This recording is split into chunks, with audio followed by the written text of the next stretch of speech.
तकरीर का उन्वान है आजादी का दिन। जनाबे सदर मुअज़्ज़िज़ अज़ाज़ा इकराम और अजीज साथियों, अस्सलाम वालेकुम। सबसे पहले आप तमाम को मेरी तरफ से मुबारकबाद।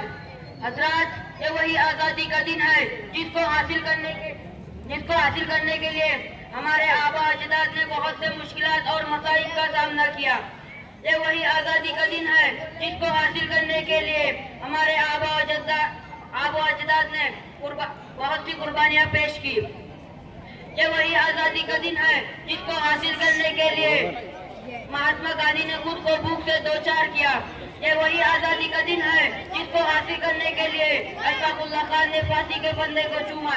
जब भगत सिंह को फांसी के फंदे पर चढ़ाया गया तो जब भगत सिंह ने अपनी जबान से अल्फाज निकाले थे, अब भी जिसका खून न खोला वो खून नहीं पानी है। अब भी जिसका खून न खोला वो खून नहीं पानी है।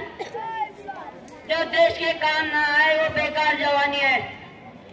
हिंदुस्तान की तारीख बोल रही है कि मुल्क हिंदुस्तान को आजाद कराने में बहुत से लोगों ने अपना अहम रोल अदा किया।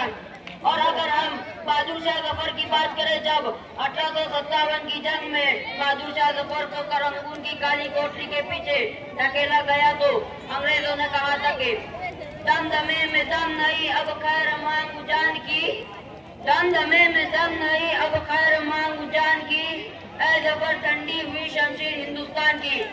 जफर ने जवाब दिया, गाजियों में पू रहेंगी जब तलक ईमान की, गाजियों में पू रहेंगी जब तलक ईमान की, तब चाहे लंदन तक चलेगी देख हिंदुस्तान की।